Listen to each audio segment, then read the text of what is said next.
إذا لومي كندهسسا مريسنا زلنا هاجر بهوليودن قالوا وحدات عبيت تكال مفر فيلم عالمنا انتراي تبليتا أب أفريقيا زعبي ناي فيلم استوديو زركبا هاجريا نزيقاتاتا بتقربوا لعل درجة زلو نبرا اتفلت هاجر ونيا بزلوا مقبول تحت قرصي وحزبت أحتي عبيت ودب لعلنا إنداسترن بغلطوف مسمر بابورن أب أفريقيا أب قدامي درجة تسرع هاجريا سمين معرب أفريقاويت ناي أتلانتيك وكيانوسن مأكلاي بحرن قربيت هاجر موروكو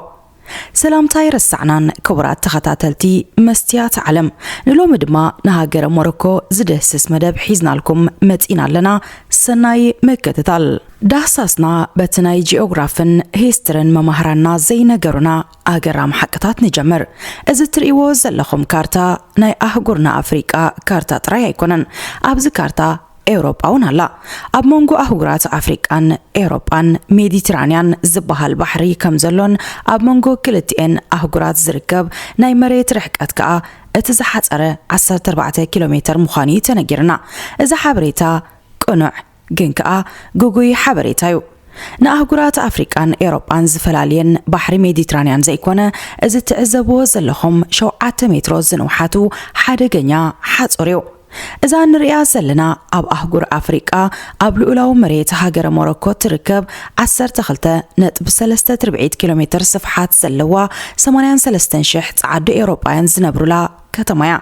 ميليا دمات بحال أبزا كتمات زنبرو زيغاتات زيغنتهم سبانياوين زتك أملو باتيرا يورو زتك أملو قانقوا دما قانقوا سبانيشيو ميليا أمدر أفريقيا أبجزءات مريت موروكو تركب كتما ولدات خنبر أفريقياوين زيغاتات نام مريتا تنكسيلوم كياتو بخل مأذناتا بنوحين حدقنيان حتور زتحزرت كتما جنيا أفريقياوين نام مريتا كياتو بحتور تراي كونتنجن اتكلاخلم دحر تحصور ملو عدق زحازو بوليس اسبانيان ناب تحصور كيبت احكاب زلو گل كا سنايبرات زحازو سمزي بلو ناي موروكو بوليس سدتنياتات كي حلفو يكتاتلو اسبانيا سدتنياتات ناب اوروبا نخياتو كتكلاخل موروكو دما نتكاب اوروبا حبرات ترخبو بركت زبله گنزب كتبل اتكبابي عودو كساب زمسل كل جزء تعق من قصاص وتهدراتن وتهدراويان مكاين يزرعيو يغون بر نتوم سدتنياتات ملو بملو دوكا بلومسي ايكالون ازي اسبانياويت كتما ميليا مس موروكاويت كتما نادر دوب اتواسنلو كبابيو ازيوم دما كاب معربايان هاجرات أفريقيا زمتو معرفيهم أبتا بحر ميديترانيان سجيركا تركب كم ناي مبتع مريت زقلتوا أهجر أوروبا كخون بتسفى زتبيو أفريقيان من اسياتيوم أبتاكاتات بمنبار دما طبعاقات مخصاب زفترلهم هانك أو بمبال يتبيو أبزي كم طبعاقات زقلت بزحات كوينهم بأسل نابتحات أرم أنت تأنينهم كاتو قصر نايتهم كساقرو زدليو سدتنياتات كبزحن موحاد قصري نايتهم نتحات أرزحلو والتهدراتنيو ببزحنا بتحصر وريدهم قالوا وحدات عدلنياتات كأتو زقبر بزح سدتنياتات مسفترن كل نجر أبربحهم كم زلو مسحاسبون كأ بوجلتات تخفافيلهم نتحصر يوروا مبزحت أوجزيجن مبزحت أمتهم سدتنياتات بوتهدرات تتحيزهم نام موروكو كل أخيام زرعيو قصرهم أزيو حد زخانة سدتنياتات كا ساليت وام كابتن بوليس يملتو حد جزيجن أدل حقات هو مو أبتان صار بوليس زخفتو وجونسي ببوليس كرمو كابتو حصر ودي كسبرو كابو حليفو خا نايموت إجا كجت مام يخل أب كل تشحن عسران كلتن عمة مهرات أب زبوطا زقات مفتس عمجن كاب كله زخافن نتحسو من حدا جنيان قعزو سدت أفريقياوين ناب أوروبا أغلحو زرعيني نيرو بوليس اسبانيان موروكون كم تخل جيزيز قبرو حاطور وريروم كساقري فتنو قبل علز نبرو أفريقياوين سدتنياتات بتمل كتليت ايتي بمزنابهم أب حدهم وطراي 30 شوعتن سدتنياتات كقتلون كلو بقاما ايت زقوط أردما قوسيلوم يوم اتا علتكا مدقعت ميليا بمباليات تصواع اذا فصامه دما امل عالم قبل على زركبو افريقاوያን زيغاتاتن ካልኦት ንመሰል ደቂ ሰባት ዝጣበቁ زيغاتاتن كبيد ቁጥዕል ዓለ ብፍላይ ድማ ኣብ ሃገራት ሞሮኮን እስጳኛን ዓበይቲ ናይ ተቃውሞ ሰልፍታት ተኻይዱ ይኹን እምበር ክሳብ ሎሚ ብሞት ናይቶም ንጹሃት ስደተኛታት ተሓታት ዝኾነ ሓደ ፖሊስ እኳ የለን እስጳኛ ግን ሜልያ ጥራይ ኮነትን ኣብ መሬት ሞሮኮ ትርከብ ግዛታ ካብ ሜልያ ንሸነኽ ሰሜናዊ ምዕራብ ኣስታት 200 ኪሎሜትር ርሒቓ 18.5 ኪሎሜትር ስፍሓት ዘለዋን 85,000 እስጳኛውያን ዝነብሩላን ሰዩታ እትበሃል ከተማላ ብህላወ ግዛት እስጳኛ ኣብ መሬት ኣፍሪቃ እንተተገሪምኩም ካልእ ሓበሬታውን ክንውስኸኩም ሕጂ ኣብታ ኣብ መንጎ ኣፍሪቃን ኤሮጳን ዝርከብ ዝጸበበ ርሕቀት መሬቲና ንርከብ ዘለና ካብዚ ቦታ ናብ ኤሮጳ ንምእታው 14 ኪሎሜትር ምጉዓዝ እኽልዩ ብኣፍሪቃ ወገን ሞሮኮ ወገን ኤሮጳ ኸኣ እስጳኛ ይርከባ እዛ ባሕሪ ተሳጊራ ኣብ መሬት ኣፍሪቃ ግዝኣት ክትሕዝ ዝኽኣለት እስጳኛውን ግን 6.5 ኪሎሜትር ስፍሓት ዘለዎ ካብ መሬታ ብሃገረ እንግሊዝ ዝተመንጠለት እያ እዚ ኣብ መንጎ ሞሮኮን እስጳኛን ዝርከብ ጸቢብ መተሓላለፊ መጻብቦ ጂብራልታር ተባሂሉ ዝፍለጥ እዚ ቦታ ብጂብራልታር ክጽዋዕ ዝኽኣለ ብሰንክቲ ኣብ ኤሮጳዊ ሸነኹ ኣብ መሬት እስጳኛ ዝርከብ ጂብራልታር ዝበሃል ቦታ እዩ 6.5 ኪሎሜትር ስፍሓትን 32,000 ነበርትን ዘለዎ ጂብራልታር ወላድኣ ኣብ መሬት እስጳኛ ዝርከብ ቦታ ይኹን ዋንነቱ ግን ናይታ 2,100 ኪሎሜትር ርሒቓ ትርከብ ሃገረ እንግሊዝ እዩ ሞሮኮ ብእስጳኛ እስጳኛ ድማ ብእንግሊዝ መሬተን ካብ ዝሕደጋ ብዙሕ ዓመታት ተቆፂሩ እኳ እንተሃለወን ክልቲአን ሃገራት መሬተን ንምምላስ ብዙሕ ጻዕርታት እንተገበራን ዛጊት ግን ክሰልጠን ኣይከኣለን ዘሎ እዚ ድማ እቲ ከባቢ ማዕረ ክንደይ ወተሃደራውን ቁጠባውን ካልኦት ስትራቴጂካውያን ጥቕምታትን ከም ዘለዎ ዘርእዩ መጻብቦ ጂብራልታር እንተዘይህሉ ድማ ካብ ደቡብ ኤሮጳ ክሳብ ቱርኪ ተዘርጊሐን ዝርከባ ብርክት ዝበላ ሃገራት ብባሕሪ ምስ ዓለም ንምርኻብ ምስተጸገማ ነይረን እየን እቲ መስመር ኣብ ዓለምና ልዑል ቁጽሪ ዘለዎን ናይ ንግዲ መራኽብ ካብ ዝመሓላለፋሉ 7 ዓበይቲ መስመራት ሓደ እዩ ዓመታዊ ድማ ኣስታት 100,000 ዝበጽሓ ናይ ንግዲ መራኽብ ካብ ናብን ይመላለሳሉ ኣብዛ ንነብረላ ዘለና ዓለም 193 ብውድብ ሕቡራት ሃገራት ኣፍልጦ ዝረኸባ ሃገራት ኣለዋ ንስዊዘርላንድ ኢትዮጵያን ኣፍጋኒስታንን ሓዊስካ ድማ እተን 44 ሃገራት ኣፍ ደገ ባሕሪ ዘይብለንን 149 ሃገራት ግን ናብታ ዓለም ለኻዊ መስመር ባሕሪ ቅድሚ ምእታወን ሙሉእ ብሙሉእ ባዕላተን ዝቆጻጸረኦ ናይ ባሕሪ ወይ ውቅያኖስ ኣፍ ደገ ኣለወን እተን 21 ሃገራት ግን ካብተን ካልኦት ፍልይ ብዝበለ ዕድለኛታት ተባሂለን ዝግለጸን እቲ ምኽንያት ከዓ ምስ ባሕርን ውቅያኖስን ዝዳወባ ብምዃነን እዩ ሞሮኮ ድማ ሓንቲ ካብኣተን እያ بشنخ معربو كفالا مس أتلانتيكا وكيانوس اتداوب هاجريا مس أتلانتيكا وكيانوس دما كاب شحن 800 كيلومتر زنوح نايماي أكل تداوب بشنخ سميناو مبراقا مس ميديترانيان وي مأكلاي بحر تداوب أبز دما لعلي 500 كيلومتر زخون جم بحر اللواء إزوم جماجم بحر دما مسرت كتبا اتهاجريم ኣብ ባሕሪ ሜዲትራንያንን ኣትላንቲካዊ ውቅያኖስን ከዓ 22 ዓበይቲ ወደባት ኣለዋ ብዘለዎ ዘመናዊ ትሕተ ቅርጺ ይኹን ብዝሕዞ ብዙሕ ኮንቴነራት ኣብ ዓለም ኣብ መበል ሻድሻይ ደረጃ ኣብ ኣፍሪቃ ድማ ኣብ ቀዳማይ ደረጃ ዝስራዕ ወደብ ኣብዚ ኣብ ሃገረ ሞሮኮ ይዝርከብ ኣስታት 7 ሚልዮን ኮንቴነር 7 ሚልዮን ተጓዓዝቲ 1 ሚልዮን ናይ ኣውቶሞቲቭን 700,000 ናይ ጽዕነት መካይንን كأنجد كأي خل ودب تانجير ميد كأي بحال نموروكو أب كتنيا نايوت أي إنفستمنت مس أب كدميت زسرع هجرات أفريقيا كتسرع زخ على ودب دمايو اتودب نأهجرات أمريكا أوروبا إيشيان أفريقان زرخب أب 7 هجرات عالمنا مزركبو 280 زبط حودبات كتاوي مسمر زلويو ودب تانجير مسكال كفال موروكو بمقعزياتات بابور سرجان نفرتن زت أساسرن أب زورياو 3 عبيت إندسترياو زونات زلوو ودبيو اتودب أب حمبرتي حدا خب أقدست مسمرات عالمنا زركب أب رأس مخانو موروكو مس أمريكا ኤሮጳን ካልኦት ብርክት ዝበለ ሃገራት ኤሽያን ናይ ነፃ ንግዲ ስምምዕ ዘለዋ ሃገር ምዃና ተወሲኽዎ ኣብ ሞሮኮ ዝፈረዩ ኣቕሓ ብዘይ ዝኾነ ይኹን ቀረፅዮም ብመንገዲ ዝወደብ ናብ ኤሮጳን ኣሜሪካን ዕዳጋታት ማእከላይ ምብራቕን እንዳተላእኩ ዝሽየጡ ናይ ዝወደብ ጥቕምታት ግን ኣብዚ ጥራይ ዝሕፀር ኣይኮነን ንኣብነት እዚ ቦታ ታንጂር ኣውቶሞቲቭ ሲቲዩ ዝበሃል ነቲ ናይ ፈረንሳ ዝኾና ሪኖ ዝዓይነተን መካይን ዘፍሪ ትካል ሓዊስካ ዓበይቲ ዓለም ለኻውያን ኣፍረይቲ መኪና ዝኾና ትካላት ኣብዚ ቦታ ጨንፈር ኣለወን ኣብዚ ቦታ እዚ ድማ ዓመታዊ ኣስታት 700,000 ዝተፈላለያ ዓይነታት መካይን ይፈርያ ከም ውፅኢቱ ድማ ሞሮኮ ካብ 2021 ዓመተ ምህረት ጀሚራ ነታ ቀዳመይቲ ዝነበረት ደቡብ ኣፍሪቃ ብምብላፅ እታ ዝበዝሐ መካይን እተፍሪ ሃገር ኣብ ኣፍሪቃ ክትከውን በቂዓላ ካብተን ናብ መላእ ዓለም እትሰደን መካይን ድማ ኣብ ዓመት 10 ቢልዮን ዩሮ ኣታው ትረክብ እቲ ጽላት ድማ ንኣስታት 220,000 ዝበጽሑ ዜጋታታ ናይ ስራሕ ዕድል ክፈጥረሎም ክኢልሎ እዚ ኩሉ ብወደባት እቲ ሃገር ዝመፀ ሽሻዩ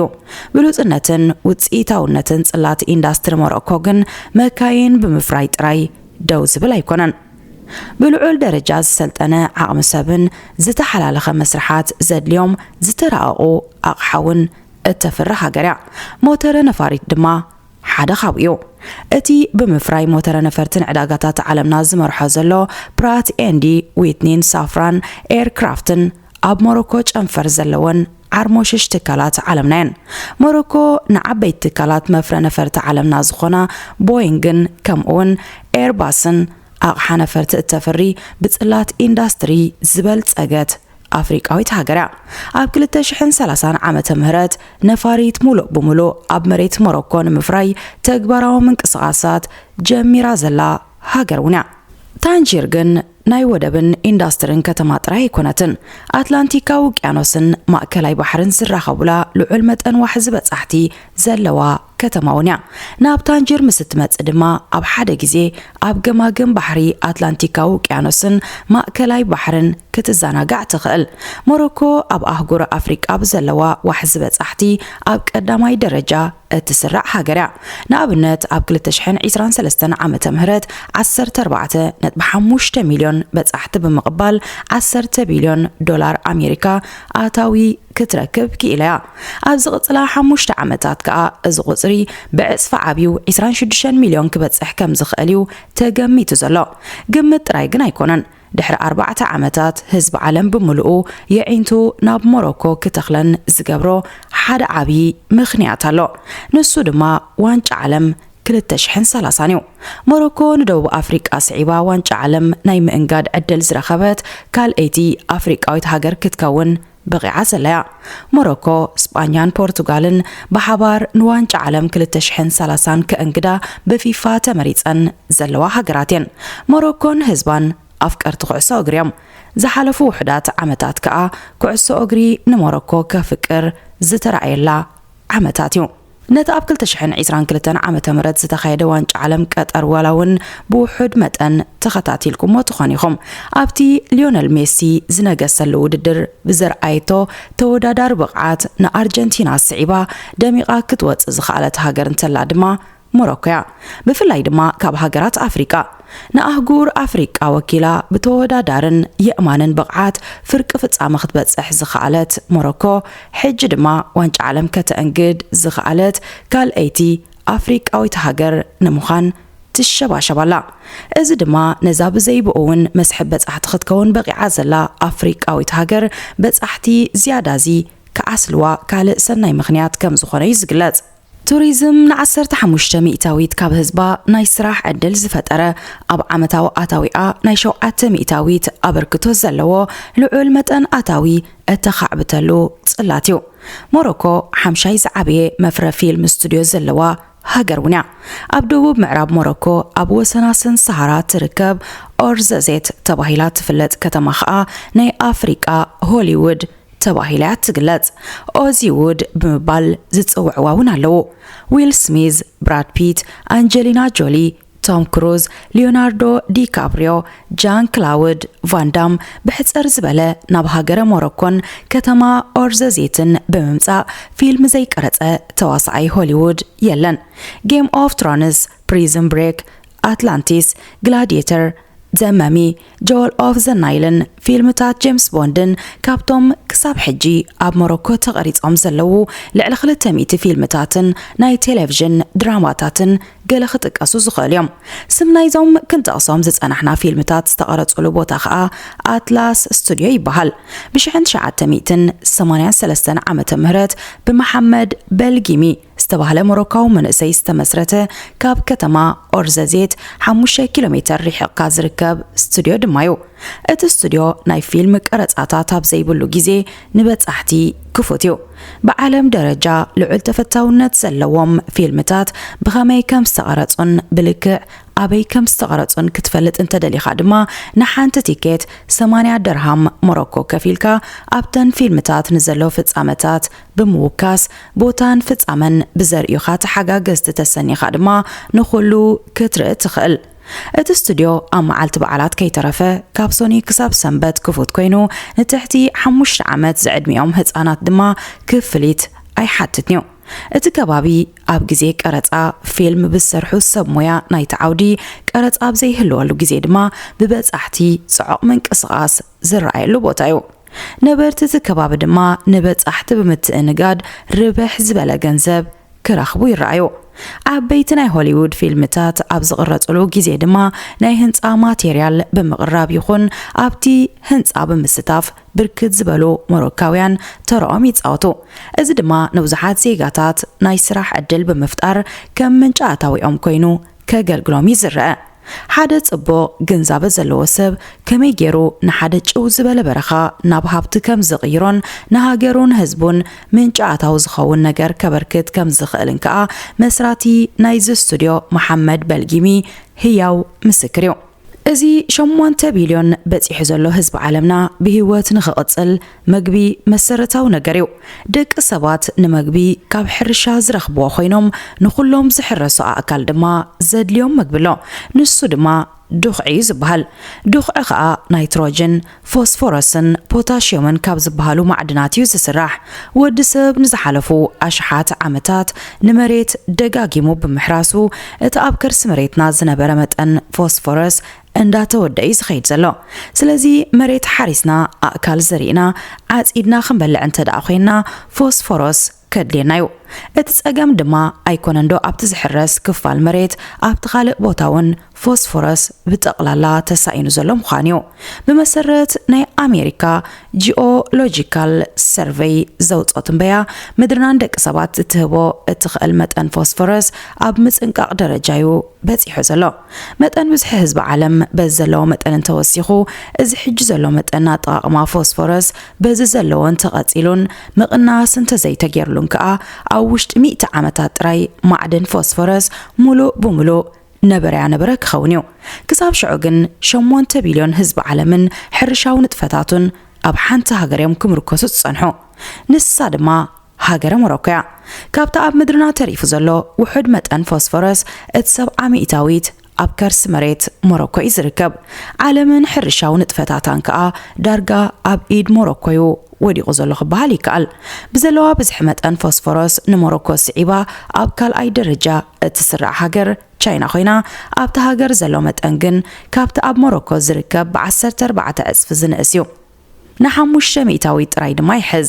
ቻይና ድማ መውዳእ መጠን ኣብ ዓለምና ዝርከብ ብዝሒ ፎስፎረስ ስለዘስግኣ ማዕድን ፎስፎረስ ካብ መሬታ ከይወፅእ ካብ ትእግድ ድሮ 3 ዓመታት ሓሊፉሎ እዚ ድማ ሞሮኮን ዕዳጋታት ፎስፎረስ ዓለምና ክትቆጻጸር ዋጋ ንኽትውስንን ብቴክኖሎጂን ኢንዳስትሪን ክትመርሕን ኣኽኢልዋሎ ሰደድ ማዕድን ፎስፎረስ ድማ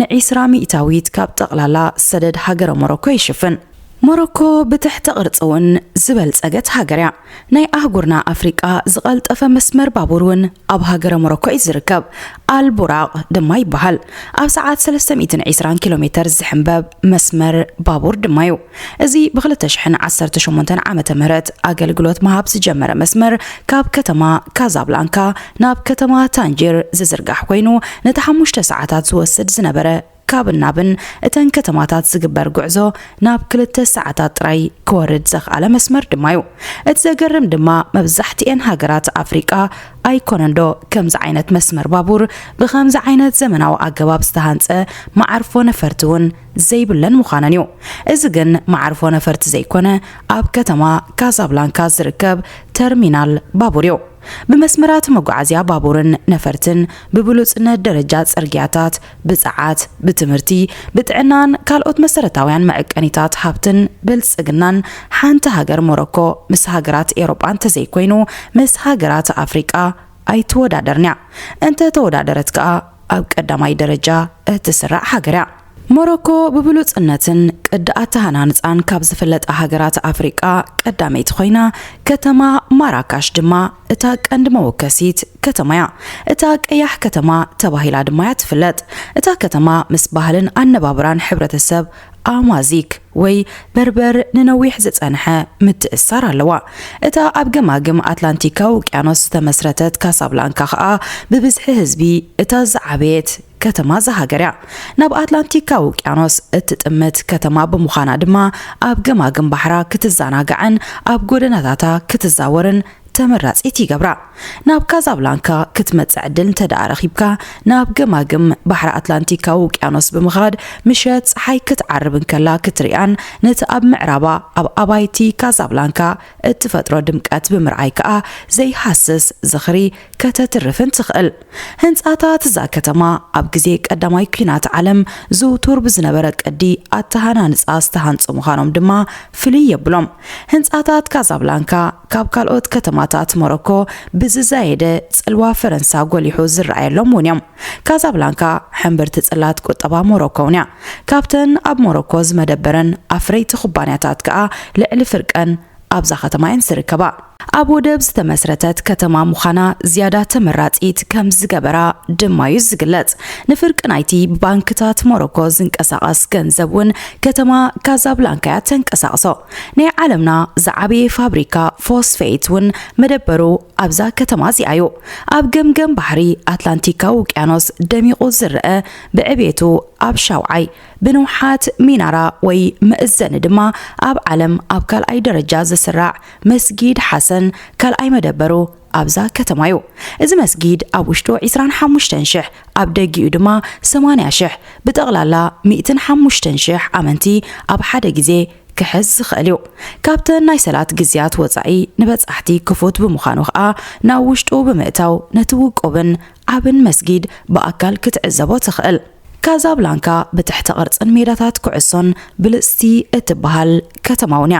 እቲ ብ1988 ዓመተ ምህረት ዝተኸፈተን ስሩዕ ኣገልግሎት መሃብ ዝጀመረን ስታዲየም ድማ ኣብዚ ሕጂ እዋን ነዚ ይመስል ብዙሓት ካባና ንከተማ ካዛብላንካ ምስ ናይ ታሪኽ ትምህርቲ ኣተሓሒዝና ኢና ንፈልጣ 1960ታት ብዙሓት ኣፍሪቃውያን ሃገራት ካብ ባዕዳዊ መግዛእቲ ነፃ ዝወፃሉ ዓመተ ምህረት እዩ እቲ ግዜ ድማ ስነ ሓሳብ ፓን አፍሪካኒዝም ክዋዕዋዕ ዝጀመረሉ ሓድነት ኣፍሪቃ ዝስበኸሉ ግዜ ነይሩ መጻእ ናይታ ካብ ባዕዳዊ መግዛእቲ ሓራት ትኸውን ዝነበረት ሓዳስ ኣፍሪቃ እንታይ ይኹን ዝብል ሕቶ ድማ ናይ ብዙሓት ሰባት ርእይቶን ምጉትን ዝዓሰለሉ ኣዛራብ ዛዕባይ ነይሩ ካብ ትኽሉ ዝወሃብ ዝነበረ ርእይቶን ምጉትን ግን ክልተ ሓሳባት ዝያዳ ተቐባልነት ረኺበን ንህዝብን መራሕትን ከፋፊለን ነይረን እቲ ሓደ ምጉት ኣፍሪቃ ሓደ ፌደራላዊ መንግስቲ ዘለዋ ብሓደ ምሕደራት ትመሓደር ናይ ሓባር ናይ ወፃኢ ፖሊሲ ዘለዋ ሓደ ወተሃደራዊ ሰራዊት እትጥቀም ኣህጉር ትኹን ናይ ዝብሉ ፓን አፍሪቃውያን ምጉት ክኸውን እንከሎ ብጋናዊ መራሒ ኳሜ ንክሩማህ ተመሪሖም ድማ ኣብ ከተማ ካዛብላንካ ኣኼቦም ኣካየዱ بأنصارو قدم بوليتيكاو متحبار ቁጠባውን ዲፕሎማሲያውን ምትሕባር ይዘድሊ ሃገራት ድማ ልኡላውነተን ዝተሓለወን ዝገብርኦም ምትሕባር ድማ ኣብ ክንዲ ኣህጉራዊ ሓድሕዳው ጥራይ ይኹን ናይ ዝብሉ ብኢትዮጵያዊ ንጉስ ሃፀይ ሃይለ ስላሰን ፕሬዝዳንት ሴኔጋል ነበር ሴዳር ሴንጎር ዝምርሑ ጉጅለ ድማ ኣብ ርእሰ ከተማ ላይቤሪያ ሞንሮቪያ ኣኻብኦም ኣካይዶ እዞም ክልተ ጉጅለታት መራሕቲ ድማ ኣብ ታሪኽ ጉጅለ ካዛብላንካን ጉጅለ ሞንሮቭን እንዳተባህልዮም ብስም ናይተን ንኣኺባታቶም ዘቃንዑለን ከተማታት ዝጽውዑ ኣብ መወዳእታ ግን ናይ ጉጅለ ሞንሮቪያ ስነ ሓሳብ ዝያዳ ድጋፍ ስለ ዝረኸበ ብ1963 ዓመተ ምህረት ሃገራት ልኡላውነተን ዝሓለዋ ኮይነን ሓባራዊ ዘይኮነ ሓድነት ውድብ ኣፍሪቃ መስረታ ቀንዲ ቤት ጽሕፈቱ ድማ ኣብ አዲስ አበባ ኢትዮጵያ ሆነ ርእሰ ከተማ ሞሮኮ ራባቲያት ትበሃል መንበሪት ከተማ ንጉስ ሞሮኮን መዲና ፖለቲካ ተሃገርኛ እዚ ባላስቲክ ሚሳይል ዝመስል በዓል 55 ደርቢ ህንጻ ድማ 250 ሜትሮ ቁመት ዘለዎ ኮይኑ ኣብ አፍሪቃ ድማ ሳልሳይ ዝነውሐ ህንጻ እዩ ህንጻ መሐመድ ራብዓይ ድማ ይበሃል መስርሕ ህንጻቱ ተዛዚሙ ኣብ ናይ ፊኒሽን ደረጃ ዝርከብ ህንጻ ድማዩ ኣብ ርእሰ ከተማ ሞሮኮ ራባት ዝርከብ ህንጻ ድማዩ ሞሮኮ ብርክት ዝበላ ብሉጻት ከተማታት ዘለዋ ሃገርያ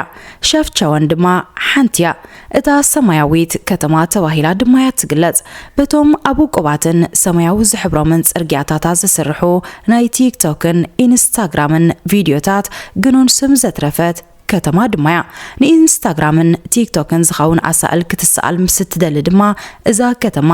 ተመራጺትያ ብፍላይ ድማ እቲ ጥንታዊ ክፋልታ ከተማ ሙሉእ ብሙሉእ ክበሃል ብዝከኣል ሰማያዊ ሕብሪ ዝተቐብአዩ 42,000 ነበርቲ ዘለዋ ሸፍቸወን ናይ 500 ዓመታት ታሪኽ ዘለዋ ከተማያ ነዛ ኣብ ጎቦ ዝተመስረተት ከተማ ሰማያዊ ሕብሪ ዘለዎ ቀለም ምልካይ ዝተጀመረ ካብ 1930ታት ኣትሒዝዮ ኣብታ ከተማ ዝነብሩ ኣይሁዳውያን ዝጀመርዎ ምዃኑ ድማ ይዝነገር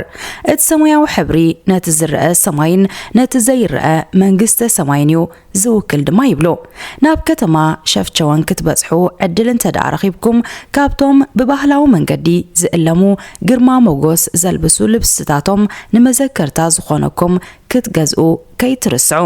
ካል ሞሮኮ በጽሕካ ከይጣዓምካዮ ክትምለስ ዘይብልካ ነገር እንተዳሃልዩ እቲ ጥዑም ሻሂኦም እዩ ናይ ሞሮኮ ሻሂ ኣዝዩ ተፈታዊ ካብ ምዃኑ ዝተላዕለ ብደረጃ ዓለም ናይ ሞሮኮ ዊስክ ተባሂሉ ዝፍለጥ ሞሮካውያን ድማ ከምቲ ንቡን ዝግበረሉ ስነ ስርዓት ግቡእ ስነ ስርዓት ብምኽታልዮም ሻሂ ዝሰትዩ ኣብ ዝኾነ ገዛ ድማ ሻሂን መዓልትን ተዋሓደ 3 ግዜ ይፈልሕ ክቡር ጋሻ ኮይንካ ናብ ገዛኦም ምስ እትኸይድውን ብቐዳምነት ሻሂ ዝቕረበልካ ሞሮካውያን ኣብ ዝተፈላለዩ እዋናት ብብዙሓት ሃገራት ዝተገዝኡ ህዝብዮም በዚ ምኽንያት ድማ ናይ ክልተ ካፕተን ገዛቶም ዝነበራ ሃገራት ቋንቋታት ስፓኒሽን ፈረንሰኛን ብዝግባእ ይመልኩ ቋንቋ ዓረብ ወግዓው ቋንቋ ሃገር ኮይኑ ዜጋታት ኣብ መዓልታዊ ንጥፈታቶም ዝጥቀምሉ ቋንቋ ዓረብ ካብቲ ኣብ ማእከላይ ምብራቕን ካልእ ክፋል ዓለምን ዝዝረብ ፍልይ ዝበለ ኮይኑ ናይ ሞሮኮ ዓረብ ወይ ድማ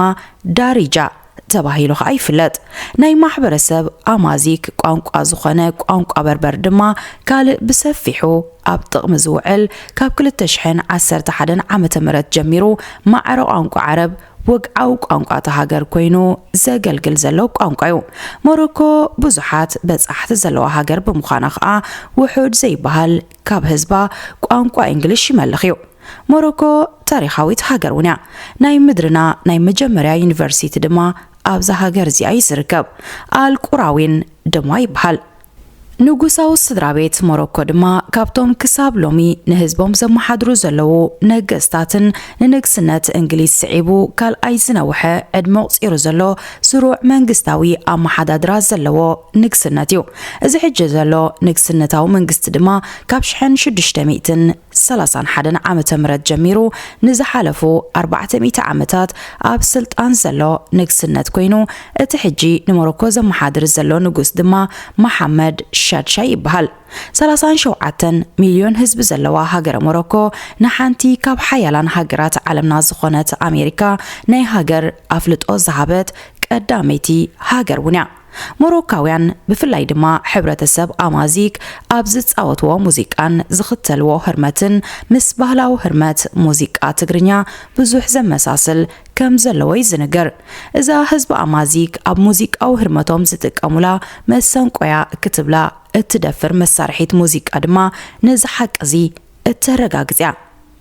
እምበኣርከስ ክቡራት ተዓዘብትና ንሎሚ ዘዳለናዮ ንሃገረ ሞሮኮ ዝድህስስ መደብ እዚ ዝተኸታተልኩሞ ነይሩ። ኣብ ቀጻሊ ብዝተፈለየ መደብ ክሳብ እንመጻኩም ሼር፣ ላይክ፣ ሳብስክራይብ ብምባል ደግፉና እንዳበልና ንፍለየኩም ሰላም ቅነ